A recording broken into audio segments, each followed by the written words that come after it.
Apa? Apa yang dialami, apa yang diuji, apa yang akan dirasakan penderitaan oleh para nabi dan rasul pasti akan dirasakan oleh para ulama, mulai dari Nabi Adam sampai ke Nabi Muhammad.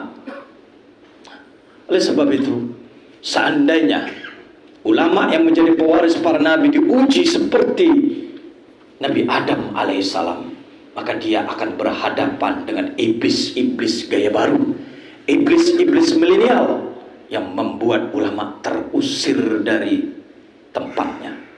Kenapa? Visi dan misi iblis ketika itu membuat supaya Nabi Adam terusir dari surga. Gara-gara apa? Gara-gara dia dendam karena tidak mampu menjawab, mengatakan apa yang dikatakan oleh Nabi Adam alaihissalam, yang direkam dalam Al-Quran, wa 'allamal adama al-asma' kullaha. Ingatlah ketika Allah meminta, menguji Nabi Adam untuk mengatakan benda-benda susunan tata surya, planet-planet yang ada di muka bumi, dengan mudah Nabi Adam bisa menyebutkan. Maka para malaikat jin termasuk iblis diminta kepada Allah, sebutkan yang disebutkan oleh Nabi Adam. Semuanya tidak mampu, termasuk iblis. Kalian tidak mampu, maka fasajadu, sujudlah kalian kepada Adam. Semua makhluk termasuk malaikat sujud, tetapi iblis tidak mau. Kenapa? Tidak mau mengakui Nabi Adam seorang doktor khalifah. Maka hati-hati para jemaah. Lalu kita ceramah sana ceramah sini, gelar doktor yang kita dapat diuji oleh 4 orang guru besar, 3 doktor, ternyata tidak diakui oleh mereka-mereka. Maka ini hati-hati. Inilah pewaris-pewaris iblis yang hanya melihat masa lalunya. Lalu Allah bertanya, kenapa kamu tidak mau sujud kepada Adam?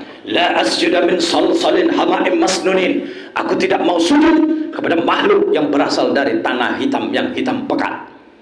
Nah, yang melihat, dia dulu kecilnya saya tahu, ingusan. Yang kedua, khalaqtani minan nar wa khalaqtahu min tin. Aku tercipta dari api, Adam tercipta dari tanah.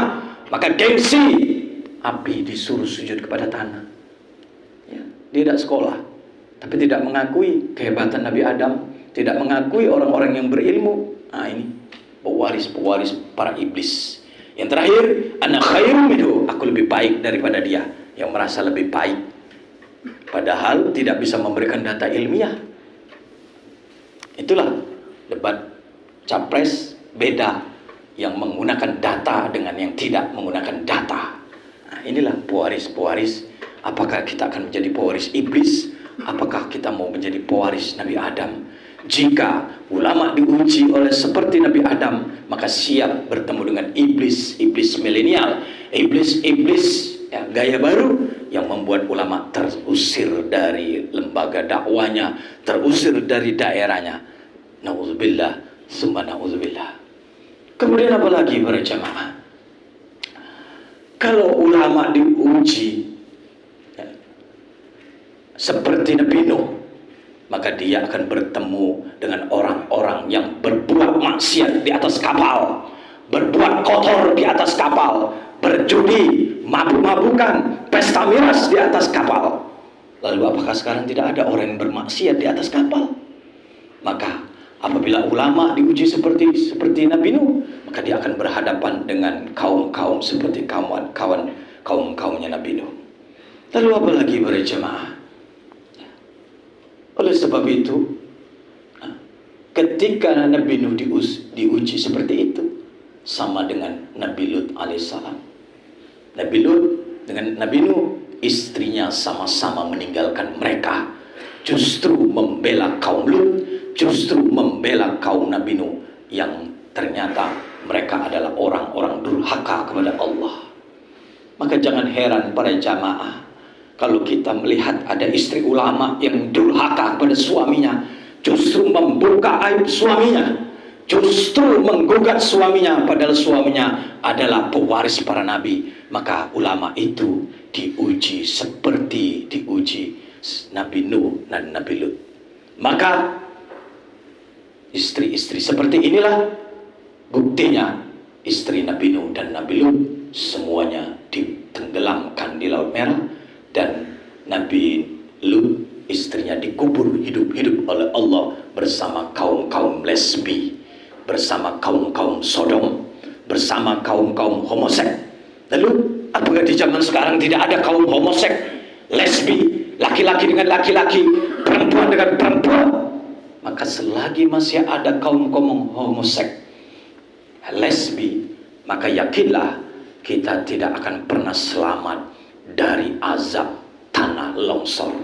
Maka kemarin ketika di Donggala banyak yang terkubur hidup-hidup. Kenapa? Di situ pusat-pusat seks sesama jenis.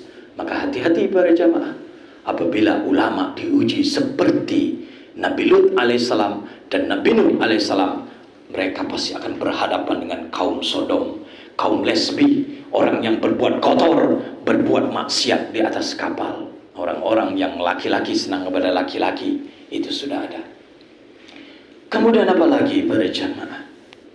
Apabila ulama diuji seperti Nabi Musa, maka dia akan berhadapan dengan Fir'aun gaya baru, Fir'aun milenial, yang membuat negara bukan negara hukum, tapi negara kekuasaan, yang seenaknya saja menguasai hukum, bukan hukum yang menguasai kekuasaan.